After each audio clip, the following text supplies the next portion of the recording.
Shalom Uvracha, bonjour à tous. Je voudrais avec vous aujourd'hui faire la comparaison entre deux textes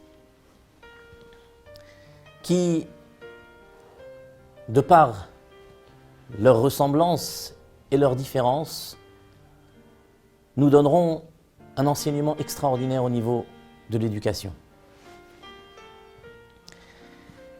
Dans la paracha de Chukat, nous trouvons un épisode qui se trouve juste après la mort de Myriam, la sœur de Moshe Rabbeinu, Moïse. Les Juifs sont dans le désert et il se trouve que pendant toutes les 40 années que les Juifs se trouvaient dans le désert, ils pouvaient boire de l'eau grâce au mérite de Myriam qui donnait la présence parmi le peuple juif d'une sorte d'oasis qu'on appelle un puits, Be'er Myriam, et qui donnait toute l'eau dont les Juifs avaient besoin dans le désert.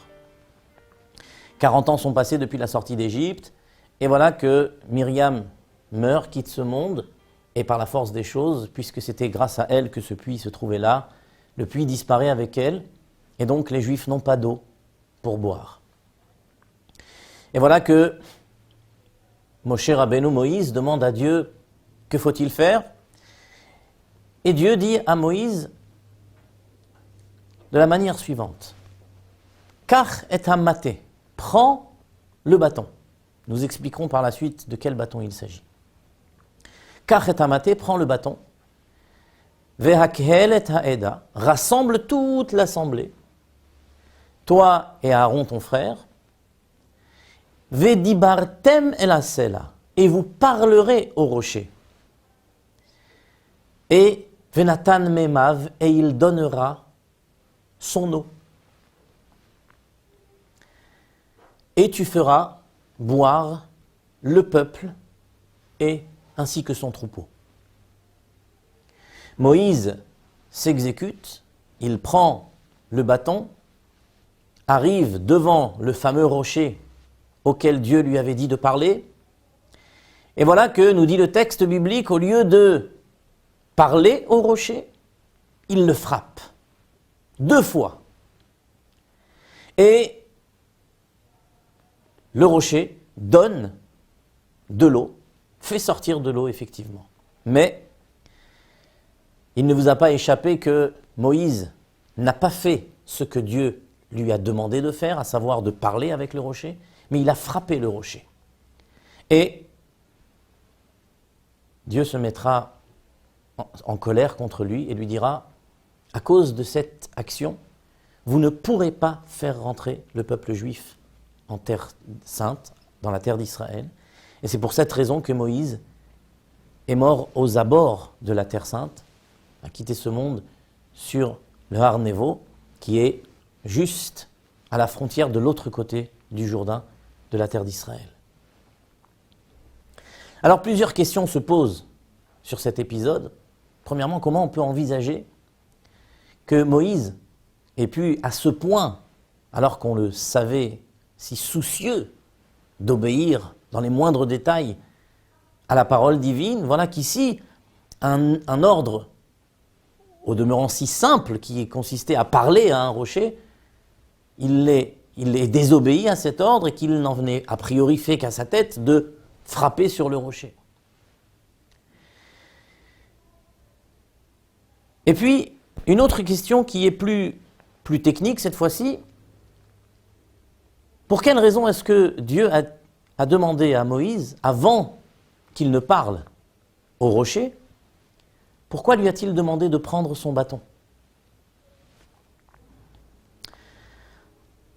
Alors, nous allons laisser de côté cet épisode-là, et puis comme je vous l'ai dit, on va regarder un autre épisode qui s'est passé, lui cette fois-ci, au tout début, juste après la sortie d'Égypte, au tout début de l'épopée du peuple juif dans le désert, juste à la sortie d'Égypte. Il s'est passé exactement le même événement. Les Juifs étaient dans le désert, ils n'avaient pas d'eau à boire, et donc ils se sont plaints à Moïse. Et ils ont demandé à ce que Moïse puisse leur faire parvenir de l'eau. Et cette fois-ci, Dieu dit à Moïse, prends ton bâton et tu frapperas sur le rocher et de l'eau sortira de lui. Et l'eau et le peuple pourra boire. Et c'est ce que Moïse a fait. Il a pris son bâton, il a frappé sur le rocher et puis de l'eau est sortie et le peuple juif a pu boire. Donc on voit a priori deux événements qui se ressemblent, mais qui dans le détail sont en fait très très différents. Puisque dans un cas, au tout début de la sortie d'Égypte, Dieu dit à Moïse de frapper le rocher pour obtenir de l'eau. Alors que 40 ans plus tard, juste avant de rentrer en Eretz Israël, Moïse reçoit l'ordre de Dieu, non pas de frapper, mais bien de parler avec le rocher. Et nous avons demandé tout à l'heure comment est-il possible d'envisager que Moïse ait fait une telle erreur. Alors à la lumière du deuxième événement, qui en fait historiquement est le premier, on peut très bien comprendre ce qui s'est passé. Et le Midrash, c'est-à-dire l'explication allégorique que nous donnent les sages de cette histoire, l'histoire qui n'est pas marquée dans le texte biblique, mais que nous connaissons par tradition orale, est la suivante. 40 ans après la sortie d'Égypte, quand Dieu demande à Moïse de parler avec le rocher, il se trouve que le Satan va intervertir les rochers. Et donc, Moïse au départ, en fait, va s'exécuter, va répondre à l'ordre divin de parler avec le rocher, mais rien ne se passera. Et donc, Moïse a la réflexion suivante, si en parlant avec le rocher il ne se passe rien, alors que Dieu m'a dit de lui parler, je fais le lien maintenant avec le premier ordre qu'il m'a donné, à savoir de prendre le bâton dans ma main, et je me souviens qu'il y a 40 ans, Dieu m'avait demandé aussi de prendre ce bâton et cette fois-ci de frapper sur le rocher. Donc si Dieu m'a demandé de prendre le bâton cette fois encore, ce n'est certainement pas pour rien. Et donc la raison pour laquelle il m'a demandé de prendre ce bâton, c'est parce qu'effectivement, parler avec ce rocher ne suffira pas. Et donc il faudra aussi que je frappe avec ce rocher. Mais Dieu n'a pas besoin de répéter plusieurs fois les mêmes ordres. Il suffisait qu'il me dise de prendre mon bâton pour que je le comprenne tout seul. Et c'est la raison pour laquelle Moïse, en fait, en toute simplicité, a compris qu'en fait, ou a cru comprendre qu'en fait, il fallait absolument qu'il frappe sur le rocher. Et pourtant, nous voyons que Dieu s'est profondément contrarié, si l'on peut s'exprimer ainsi, de cette attitude de Moïse, et qu'il n'aurait absolument pas dû frapper sur ce rocher. Mais dans ce cas-là, la question revient, pour quelle raison est-ce qu'il a demandé de prendre le bâton ? Alors pour comprendre la différence et le lien entre ces deux textes, il y a un texte dans le Yalkut Shimoni, qui est un commentaire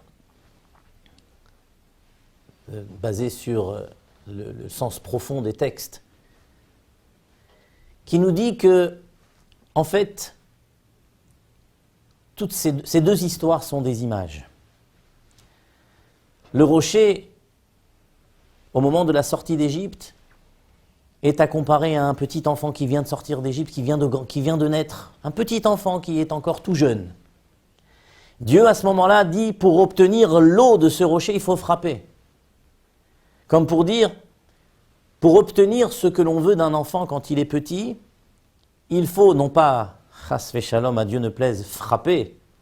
Ça ne fait pas partie des attitudes pédagogiques qui ont cours dans le judaïsme, mais demander les choses avec fermeté et de manière totalement déterminée. Je pose les jalons d'un cadre que je suis censé mettre autour d'un enfant. Quand il est petit, je lui dis de faire des choses précises, sans plus lui donner d'explications. Je suis censé lui expliquer ce qui est bien et ce qui est mal, sans chercher toujours à ce qu'il comprenne. Un enfant, par la force des choses, ne peut pas tout comprendre et je ne peux pas lui faire un cours sur les dangers de l'électricité pour lui dire de ne pas mettre ses doigts dans la prise. Je lui dis les choses telles qu'il doit les entendre et il doit obéir de manière scrupuleuse. Et c'est donc de cette manière-là que je pose le cadre dont il a besoin pour grandir et pour évoluer par la suite. Mais en regardant les mots qui se trouvent dans le texte au moment de la sortie d'Égypte, le texte nous dit « frappe sur le rocher et de l'eau sortira de lui ». C'est-à-dire, tu obtiendras de lui ce que tu veux, ce dont tu as besoin, mais pas plus. Le rocher dont on parle 40 ans plus tard fait allusion à un enfant qui a déjà grandi, à un adolescent, un préadulte. Et quand Dieu dit à Moïse « prends le bâton », il est en train de lui dire « le cadre que tu as mis en place au début de la naissance de cet enfant, ce cadre-là est immuable. Prends le bâton dans le sens « sache t'en servir comme une référence absolue et permanente ». Mais cette fois-ci, il n'est plus question de frapper avec ce bâton. Cette fois-ci, « vedibartem el hasela », la relation qui doit te lier à cet être en devenir, mais qui est déjà un préadulte.